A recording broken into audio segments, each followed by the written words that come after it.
मेरा विषय है आर्य समाज को लेकर के जो समाज में भ्रांतियां हैं वो और उनका निराकरण। सबसे पहली भ्रांति जब मैं बात करती हूं तो मुझे समाज में दिखाई देती है, बहुत से लोग कहते हैं कि आर्य समाज जी तो सारे नास्तिक हैं, ये तो ईश्वर को ही नहीं मानते। ईश्वर को नहीं मानते क्योंकि ये मंदिर में जाकर के पूजा नहीं करते, क्योंकि ये जाकर के गंगा स्नान नहीं करते और ये कांवड़ लेने के लिए नहीं जाते हैं। ये बहुत सारे ऐसे अनुष्ठान जो हमारा अधिसंख्य समाज करता है ये वो सब नहीं करते हैं, इसीलिए ये नास्तिक हैं। देखिए, महर्षि दयानंद ने बहुत सुंदर सत्यार्थ प्रकाश रूपी ग्रंथ लिखा और उसमें सबसे पहला समुल्लास कौन सा है जी? क्या है उसमें? विषय क्या है? ईश्वर का ही विषय है। ईश्वर का विषय क्या है कि ईश्वर को आप जिन रूपों में मानते हैं वो ईश्वर के नाम किस किस गुण कर्म स्वभाव वाले हैं, वो परमेश्वर की अनंत शक्तियां, मैं तो कई बार कहती हूँ परमेश्वर की जितनी भी शक्तियां हो सकती हैं जो समाज को दिखाई भी नहीं देती हैं, वो सब कुछ उन्होंने सत्यार्थ प्रकाश में गिन गिन करके रखी है। वेवेष्टि व्यापनोति चराचरम जगत स विष्णु, के सारे जगत में जो समाया हुआ है वह सारा जगत संभाल रहा है। ऐसे विष्णु जी हैं हमारे, आप उनको कहीं मंदिर में एक स्थान पर पूज रहे हैं, लेकिन यहाँ पर उसको सत्य रूप में जान करके पूजा जा रहा है। महर्षि दयानंद ने कभी नहीं कहा कि मेरे अनुयायियों की तो बात उन्होंने की ही नहीं है। उन्होंने कहा कि जो भी इस सत्य को जान रहा है वो नास्तिक हो जाए, ऐसा उन्होंने नहीं कहा। वो ईश्वर का भक्त ना हो, ऐसा उन्होंने नहीं कहा। उन्होंने तो सबसे पहली शर्त ही आस्तिकता की रखी है। सबसे पहले ईश्वर को जानो, पर उन्होंने कहा कि सत्य का निर्णय कैसे करोगे? उन्होंने बोला कि सत्य क्या है? सत्य वो है जो वस्तु जैसी है उसको वैसा ही जानना, वैसा ही मानना और उसके साथ वैसा ही व्यवहार करना, ये सत्य है। परमेश्वर कण कण में विराजमान है। ईश्वर के मुख्य नाम ओम है। उस ओम की अनेक व्याख्याएं करने के बाद महर्षि दयानंद ने सभी के अंदर यह स्पष्ट कर दिया कि परमेश्वर मेरे हृदय में भी है, बाहर भी है और हर जगह समाया हुआ है। तो पहली भ्रांति जो मुझे दिखाई देती है कि आर्य समाजी लोग नास्तिक होते हैं, ऐसा नहीं है, बिल्कुल भी नहीं है, क्योंकि महर्षि दयानंद ने देव पूजा को बहुत बड़ा पहला ही स्थान दिया है। देव पूजा तो हम ब्रह्म पूजा करें, हम देव पूजा करें, ब्रह्म यज्ञ करें, देव यज्ञ नाम दे, तो हम ब्रह्म को जो कि सबसे बृहत है, जिसकी शक्ति सारे संसार में सबसे ज्यादा है, वो ब्रह्मा, वो बड़ा है, वो हमारी शक्तियों से, हमारे चिंतन से भी परे हो जाता है। तभी हम क्या करते हैं, जब हम आहुतियां देते हैं ना, सायंकालीन आहुतियां देते हैं, अनेक आहुतियां आती हैं। जब हम कभी बृहद यज्ञ करते हैं तो उसमें भी जब मौन आहुति आती है, अभी मैं कात्यायन श्रोत सूत्र पढ़ रही थी, उसमें भी बहुत सारी आहुतियां मौन होकर के आती हैं। मौन कब हो जाता है व्यक्ति? जब हमारी चिंतन की शक्ति वो ऊपर लेवल की हो जाती है, जब हमारी बिल्कुल परा विद्या वाली हमारी चिंतन की शक्ति पहुंच जाती है, तो उसमें क्या होता है, शब्द नहीं निकलते, फिर व्यक्ति मौन हो जाता है और मौन होकर के फिर समर्पण भाव से आहुति देता है और फिर कहता है कि इदम प्रजापतये इदं नमः। वो प्रजापति जो इस संसार का निर्माण कर रहा है, मैं उसको समझ नहीं पा रहा, मेरी वाणी मौन हो जा रही है, उसकी इतनी शक्ति है। तो ये बिल्कुल भ्रांति है कि आर्य समाजी लोग ईश्वर को नहीं मानते। दूसरा मुझे जो भ्रांति दिखाई देती है वो ये है कि बात करिए, आप बोले आप तो भगवान राम को नहीं मानते, आप भगवान श्री कृष्ण को नहीं मानते, आप मां सरस्वती को नहीं मानते, तो कैसे नहीं मानते? क्योंकि आप परिक्रमा करने के लिए गोवर्धन तक नहीं जा रहे हैं, इसलिए लगता है समाज को कि आप भगवान श्री कृष्ण जी को नहीं मानते। क्योंकि आप बहुत ज्यादा अयोध्या जी की परिक्रमा नहीं कर रहे हैं, इसीलिए लोगों को यह लग रहा है कि आप जो आर्य समाजी हैं वो लोग भगवान राम जी को नहीं मानते। महर्षि दयानंद ने बहुत स्पष्ट रूप से कहा है कि भगवान श्री राम और भगवान श्री कृष्णचंद्र ये जैसे भगवान राम महापुरुष हुए हैं, इनका जैसा व्यक्तित्व आदर्शवादी रहा है, वैसा जीवन में अपनाना, वैसा जीवन को अपने बनाना, राम जी को पूजना नहीं, राम जी की बातों को, उनके व्यवहार को अपने जीवन में आचरण में ले आना, ये भगवान राम की पूजा है। भगवान श्री कृष्ण जी का जो उन्होंने योगी स्वरूप ला करके रखा वो अद्भुत था। भगवान श्री कृष्ण जी को उन्होंने आप्त पुरुष बताया है। आप्त पुरुष मतलब जो सामान्य व्यक्ति जीवन जी रहा है उससे जिसकी प्रज्ञा बुद्धि उत्पन्न हो गई है, जिसकी मेधा बुद्धि उत्पन्न हो गई है, फिर वो अपनी मेधा प्रज्ञा बुद्धि से जो कार्य संसार के लिए कर रहा है वो अद्भुत है। तो उन्होंने कहा आप्त पुरुष थे भगवान श्री कृष्ण। आर्य समाज जितने भी अपने जो कार्यक्रम करता है ना, कभी भी ऐसा नहीं हुआ कि रामनवमी का कार्यक्रम न करता हो या उससे विरोध में बैठा हुआ हो, नहीं, ऐसा कभी नहीं है। भगवान कृष्ण जी का जन्मोत्सव उसी प्रकार से, उसी उल्लास के साथ मनाया जाता है जैसे हम अन्य कार्यक्रम करते हैं। तो ये विशेष रूप से कोई ये ना सोचे कि आर्य समाजी लोग भगवान श्री राम और भगवान श्री कृष्ण जी को नहीं मानते। बस बात यही है कि हम प्रयास ये करते हैं कि समाज में उनका आचरण धारण किया जाए। हमारे बच्चे, हमारी आगे आने वाली पीढ़ियां पूरे समाज की भगवान श्री कृष्ण और भगवान राम जी जैसा आचरण करें। अगर उनको कोई कष्ट आ जाए तो वो कष्ट सहने के लिए वैसे ही खुश रहें कि जैसे भगवान राम रहे थे। उन्होंने कहा, बहुत सुंदर एक श्लोक आता है, संभवतः उत्तर रामचरितम का है, और उसमें वो कहते हैं भवभूति के राम जो है ना बोल रहे हैं कि आराधनाय लोकस्य मुंचतो नास्ति में व्यथा। किस किस को? मैं इस लोक की आराधना के लिए, इस लोक रंजन के लिए, इस समाज को स्वस्थ रखने के लिए, खुश रखने के लिए मैं जानकी को भी छोड़ सकता हूं और मैं सारे सुख सुविधाएं सबका त्याग कर सकता हूं। मतलब जब वो एक राजा होंगे तो वो किस तरह का व्यवहार करेंगे। तो कभी भी हमारे बच्चों के अंदर डिप्रेशन वाली भावना ना बन जाए कि आज मुझे ये कष्ट हो गया तो मैं ये सहन नहीं कर सकता। वो भगवान राम हमें सिखाते हैं और आर्य समाज ने उसका सत्य स्वरूप समाज के सामने रखा है। एक और मुझे ध्यान आता है कि जो भ्रांति है वो ये है कि हिंदू और आर्य कुछ अलग है। ऐसी भ्रांति मैं बाहर तो देखती हूं, लेकिन ये भ्रांति कुछ अपने लोगों के बीच में भी दिखाई देती है कि आर्य अलग है और हिंदू अलग है। तो ये भ्रांति भी महर्षि दयानंद ने बहुत स्पष्ट तरीके से निवारण किया है। मैं एक पुस्तक भी विशेष लेकर के इसलिए आई कि इसको हमने पढ़ना चाहिए। महर्षि दयानंद ने ये शास्त्रार्थों का संग्रह है, जो शंका समाधान किया है अनेक लोगों का, वो इसमें लिखा गया है। अब एक बात समझिए, महर्षि दयानंद ने ये कहा कि आर्य कौन है? आर्य है जो श्रेष्ठ कर्म करेगा। मतलब आर्य कोई उपाधि नहीं है, आर्य कोई जाति नहीं है, आर्य कोई संप्रदायवादी कोई शब्द नहीं है।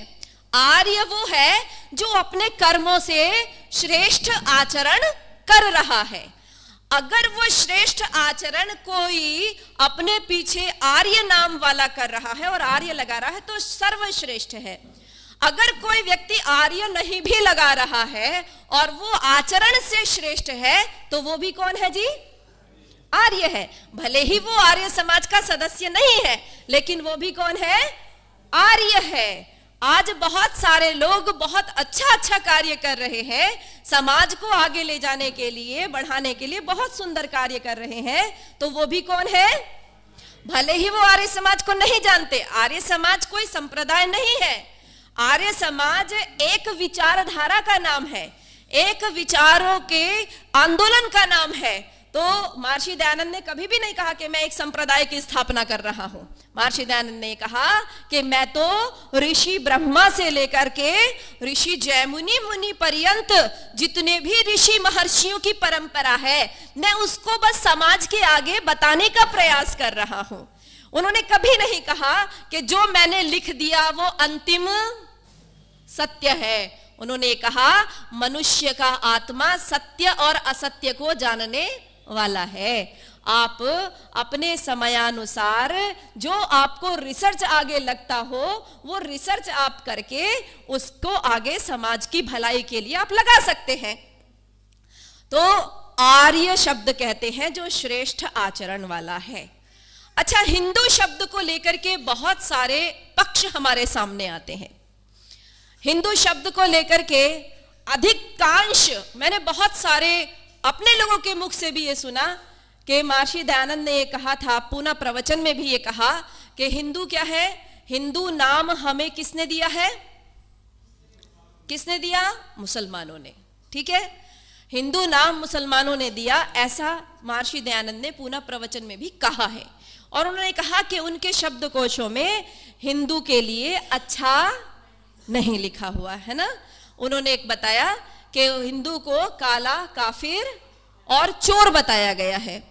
ये कहां पर लिखा गया है, क्या हमने कभी जानने का प्रयास किया है?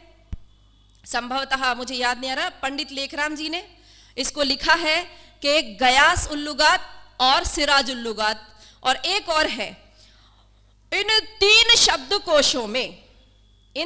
शब्दकोशों में हिंदू को काला, काफिर और चोर कहा गया है। ये शब्दकोश किस समय पर लिखे गए? ये सारे शब्दकोश किस समय पर लिखे गए? देखिए, कालखंड भी चाहिए होता है ना। किस कालखंड में कौन सी पुस्तक लिखी जा रही है, उस समय पर लोगों का मानसिक स्तर क्या है, लिखने वाली की मानसिकता क्या है, ये भी देखा जाता है जब हम कोई भी रिसर्च करते हैं। तो ये तीनों ही शब्दकोश 18वीं सदी से लेकर के 20वीं सदी के बीच में है।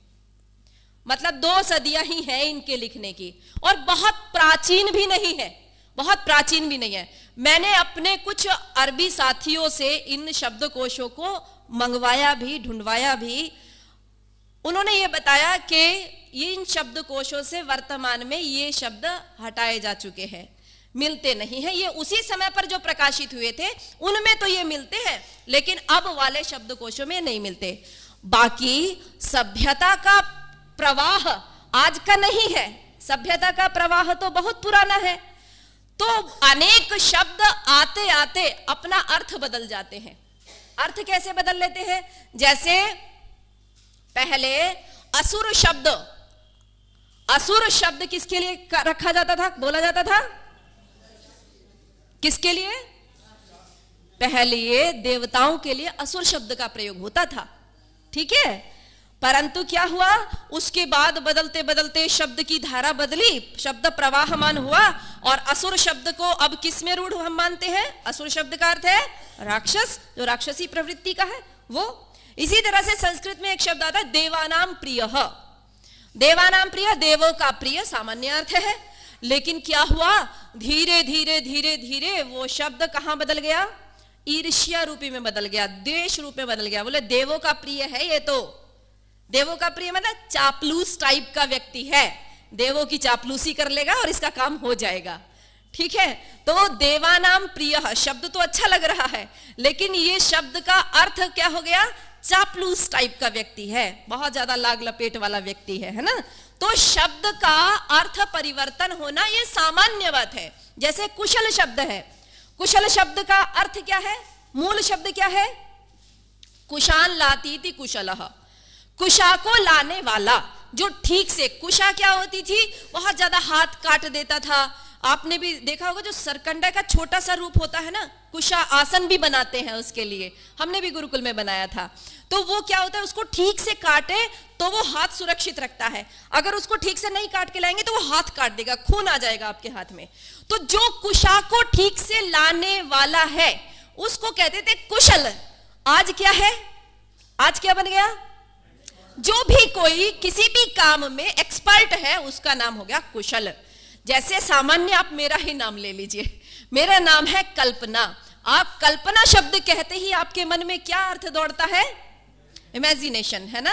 कुछ ऐसा जो सामान्य नहीं दिख रहा है, कुछ ऐसा अलग सोचना। मतलब मेरा नाम मस्तिष्क में ही है, क्रियान्वित में नहीं है।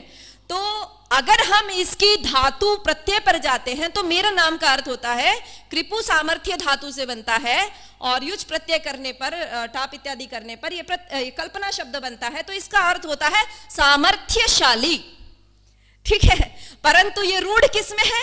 मतलब इसने अपने सामर्थ्यशाली अर्थ को किस में बदल दिया?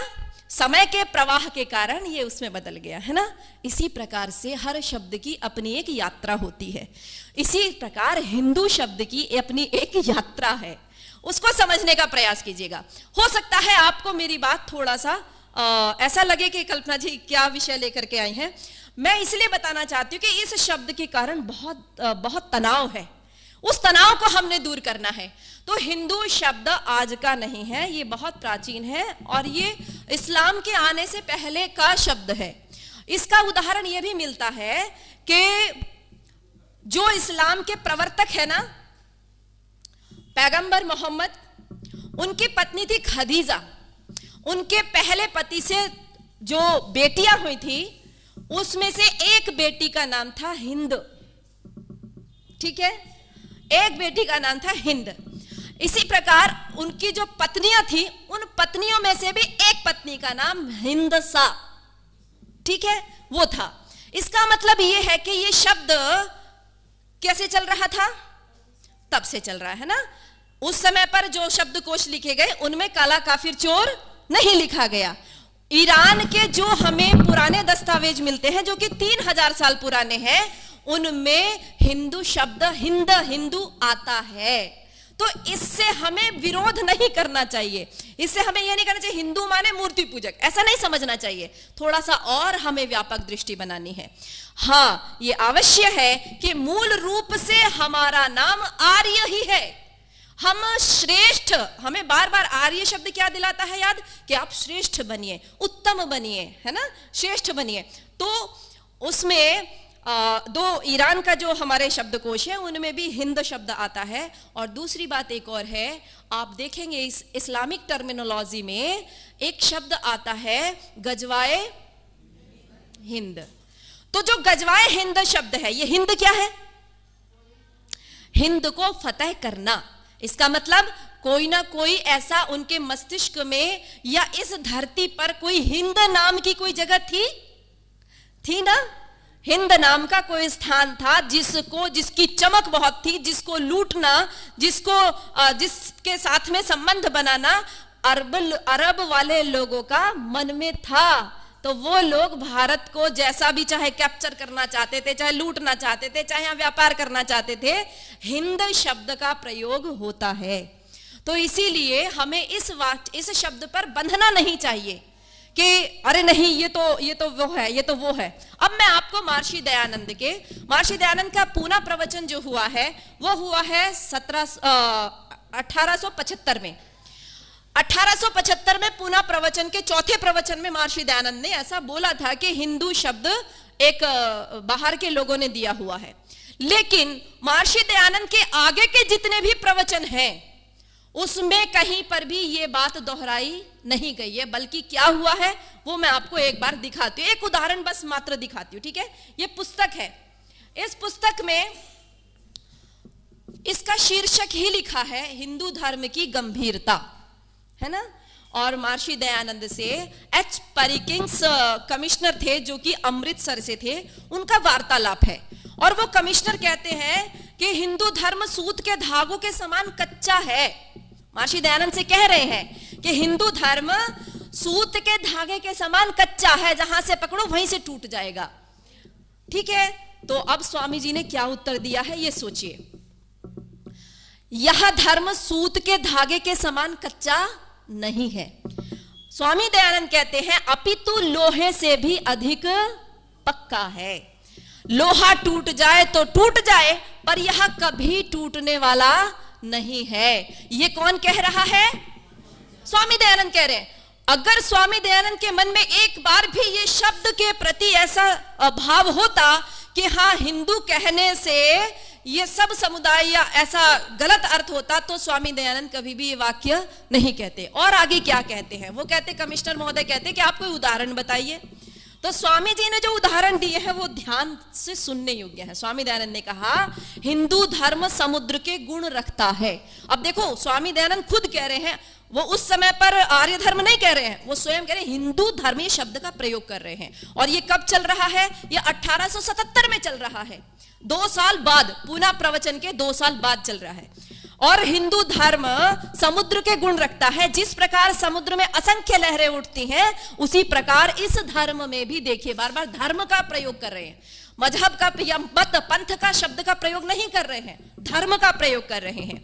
जिस प्रकार समुद्र में असंख्य लहरें उठती हैं, उसी प्रकार इस धर्म में भी देखिए, वो कहते हैं ऐसे लोगों का भी मत है जो छान छान कर पानी पीते हैं, वो भी इसी में ही है।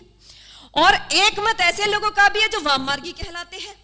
एक मत वे भी है जो पवित्र और अपवित्र, अयोग्य योग्य के बिना विचार किए सब कुछ खा जाते हैं। और कुछ लोग ऐसे हैं जो जीवन भर यति रहते हैं, अर्थात न किसी स्त्री से विवाह करते हैं और न किसी पर कुदृष्टि डालते हैं, वो भी इसी में ही है। फिर कहते हैं एक मत ऐसे लोगों का भी है जो पराई स्त्री से अपना मुंह काला करते हैं, वो भी इसी में ही है। एक मत ऐसे लोगों का भी है जो केवल निराकार परमात्मा को पूजते हैं, उसी का ध्यान करते हैं। फिर एक मत ऐसे लोगों का भी है जो अवतारों की पूजा करते हैं, वो भी इसी में ही है। उसको क्या कह रहे हैं, बोले ये मत हैं अलग अलग, लेकिन ये सारे क्या है, ये हिंदू धर्म में है।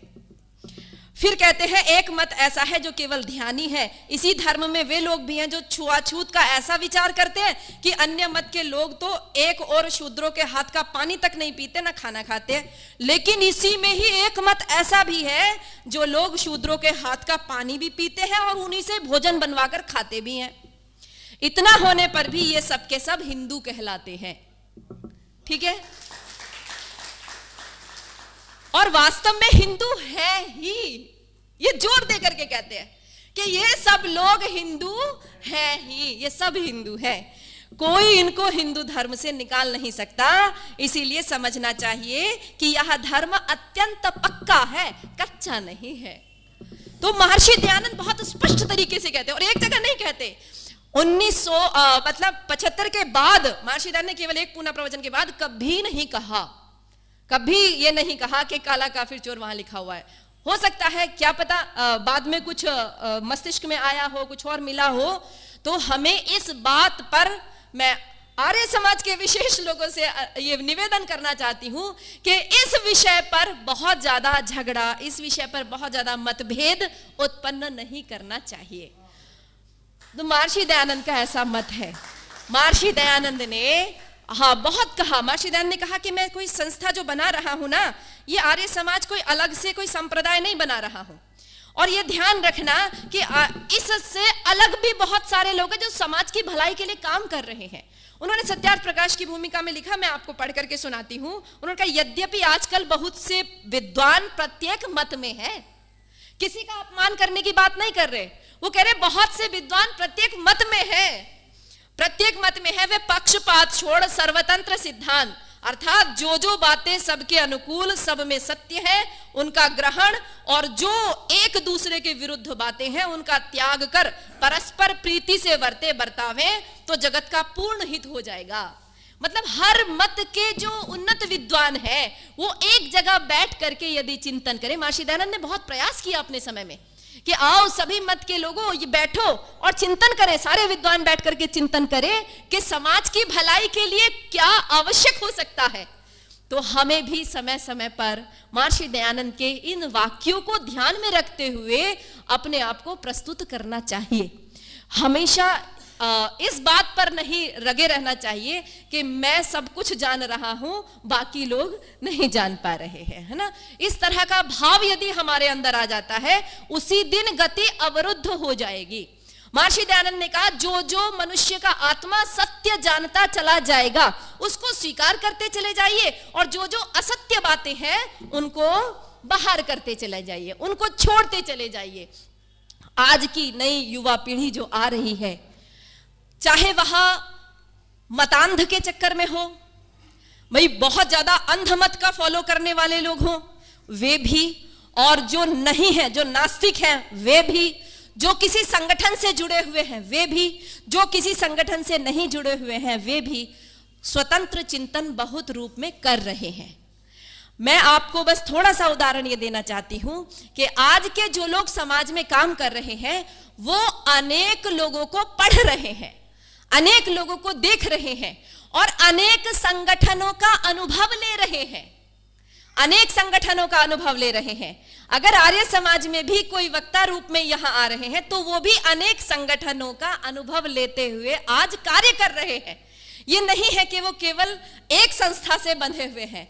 तो जब हम अनेक संगठनों का अनुभव लेते हैं तो हमें ये पता चलता है कि क्या चीज वहां पर अच्छी चल रही है, क्या चीज मेरे घर में क्या ऐसा चल रहा है जो होना चाहिए था नहीं हो पाया। तो कई बार समीक्षात्मक रूप से कोई बात कह दी जाती है तो हमें लगता है कि हमें सत्य का ग्रहण करते हुए, वो सत्य कड़वा भी हो सकता है, सत्य का ग्रहण करते हुए थोड़ा चिंतन अवश्य करना चाहिए। कई बार हमें ऐसी बात कहना जो हम मास लेवल पर कह रहे हैं वो क्या हो जाती है, वो बातें कहाँ कहने योग्य होती है, वो क्लास में कहने योग्य होती है। एक पर्सनल मीटिंग हो, वहां पर बैठ करके बातें कही जाए, योजनाएं बनाई जाए, वो बातें वहां बैठ करके कहने योग्य होती हैं। कुछ बातें ऐसी होती है जो खुले रूप में सबके लिए होती हैं।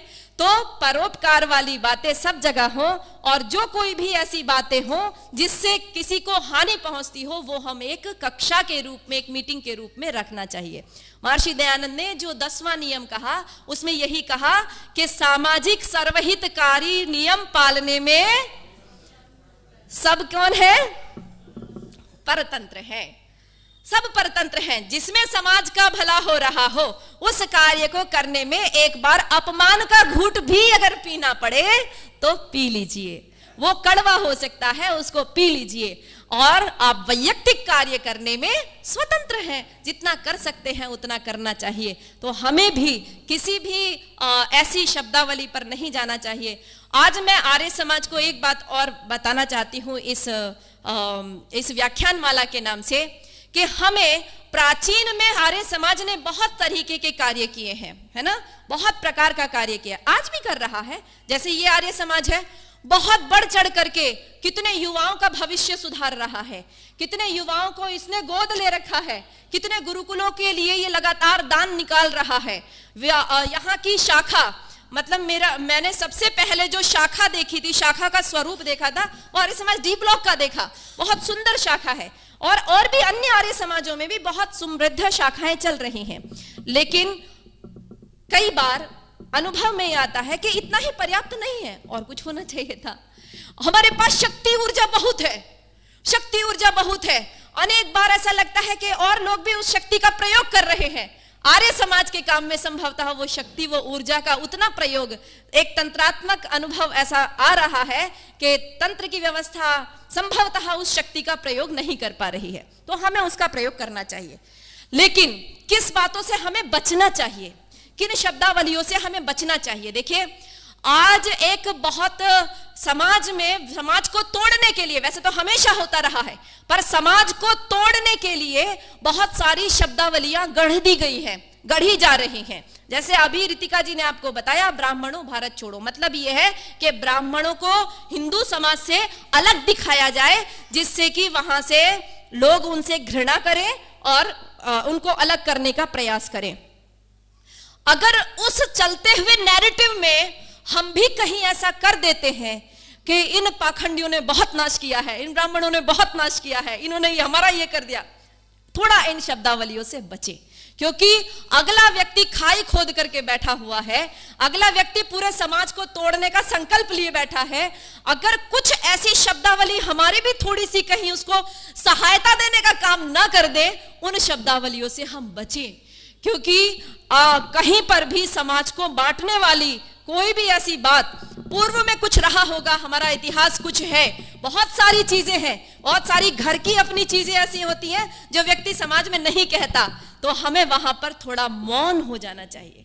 जैसे आज समाज को विभाजित करने के लिए बहुत बड़ा षड्यंत्र चल रहा है, और लगातार ये कहा जा रहा है, बड़ी बड़ी 4-4 हजार की सभाएं हो रही, दिल्ली में खुद हुई है और पूर्व मंत्री भी उसमें सम्मिलित रहे हैं।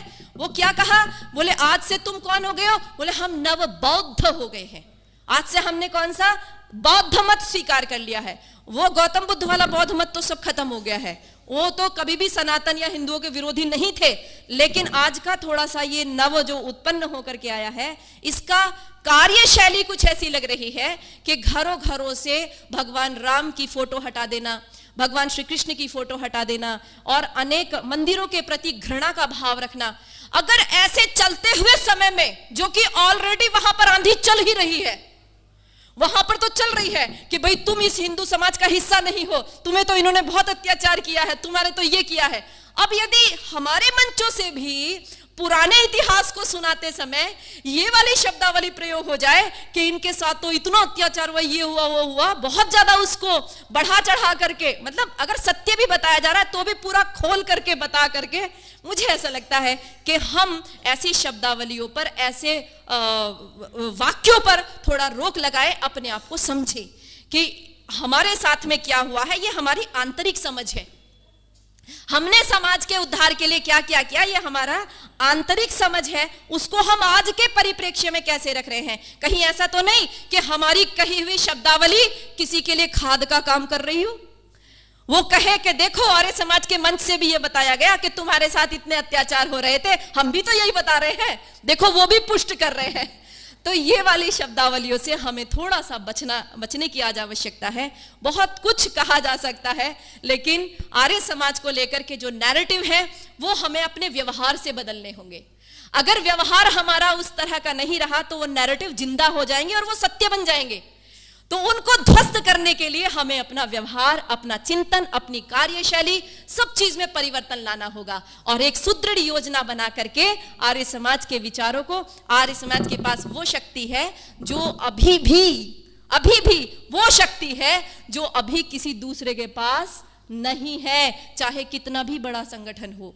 तो आर्य समाज को अभी भी अपनी शक्ति को पहचान रहा है, कर रहा है, लेकिन थोड़ी सी और ऊर्जा बढ़ाने की आवश्यकता है। आस्ते भग आसीनस्य, जो बैठा रहता है ना, उसका भाग्य भी बैठा रहता है। फिर कहा आस्ते भग आसीनस्य ऊर्ध्वस्तिष्ठति तिष्ठतः, जो उठ खड़ा होता है उसका भाग्य भी उठ खड़ा होता है। शेते निपद्यमानस्य चरति चरतो भगः, जो दौड़ लगाता है उसका भाग्य भी दौड़ लगाता है। अब एक बस अंतिम वाक्य, मुझे लगता है मेरा टाइम हो गया, लेकिन फिर भी मैं ये बात जरूर कहना चाहूंगी। देखो, इस दुनिया में 4 प्रकार के लोग हैं, इस समाज में 4 प्रकार के लोग हैं। कोई भी समस्या आ जाए तो वो कैसे होते हैं, वो व्यूअर होते हैं, वो केवल देखते हैं, पशुवत देखते हैं। पश्यति पशु, पशु का काम केवल देखने का है, वो देख, उसकी शक्ति ही उतनी कि वो देख ही सकता है। तो समाज में ऐसे बहुत सारे लोग हैं, किसी बहन के साथ अत्याचार हो जाए उनको कोई फर्क नहीं पड़ता, वो देख रहे हैं, हाँ सुन लिया है, ठीक है, एक सूचना की तरह आया और गया, वो केवल देखते हैं। वो व्यूअर कैटेगरी के लोग होते हैं। एक होते हैं विक्टिम टाइप के लोग। विक्टिम टाइप के लोग क्या होते हैं, उनसे कहो भाई आप यहां पर आ जाना, वो कहेंगे अरे नहीं, ये हिंदू समाज तो सोता हुआ तो उठता ही नहीं है। वो हमेशा ना, मतलब वो रोना ही रोना है, उनको किसी ना किसी के ऊपर ब्लेम लगा देना है। ये मंत्री जी ऐसे थे, ये प्रधान जी ऐसे थे, ये वक्ता ऐसे थे, ये वो ऐसे थे। मतलब समस्या आके खड़ी हो गई है लेकिन वो उसका रोना चालू है। तो वो क्या होते हैं, वो विक्टिम टाइप के लोग होते हैं समाज में। ठीक है, पहले व्यूअर, फिर है विक्टिम, और तीसरे टाइप के लोग क्या होते हैं, तीसरे टाइप के लोग होते हैं विलन टाइप के लोग। आप कुछ अच्छा करने चलिए, वो आपका सारा काम विनाश की तरफ ले जाने के लिए अपना पूरा सामर्थ्य लगा देंगे। आप अच्छा काम करने चलिए, वो आपको कहीं ना कहीं बदनाम करेंगे, जैसे भी हो सके वो आपको रोकने की पूरी कोशिश करेंगे। ये तीसरे कैटेगरी के लोग होते हैं। ठीक है, और समाज में जिनके कंधों पर ये समाज खड़ा हुआ है, वो चौथा कैटेगरी क्या है, वो है विक्टर। ठीक है, वो है विजेता। वो नहीं सोचता कि क्या दिख रहा है, वो नहीं सोचता कि कोई मेरे बारे में क्या सोच रहा है, वो नहीं सोचता कि कोई मेरी टांग खींच रहा है, वो कुछ नहीं सोचता, वो एक विजेता की भांति लगा रहता है। और हम सब लोग, मुझे लगता है हमारे अंदर वो विजेता का भाव जितने यहां पर है वो है। हम ना कभी व्यूअर बनेंगे, ना कभी विक्टिम बनेंगे, ना हम विलन का रूप अपनाएंगे। जो कार्य हो सकता है हमसे जीवन में, भाई आर्य समाज का संगठन जो करेगा, मैं उसका सहयोग पूर्ण तन मन धन से करते हुए आगे अपने समाज को लेकर के जाऊंगा। तो समाज की भलाई के लिए जो मेरा सहयोग हो सकता है वो हम करें। हम विजेता बनेंगे, विक्टर बनेंगे। इति ओम शम। धन्यवाद।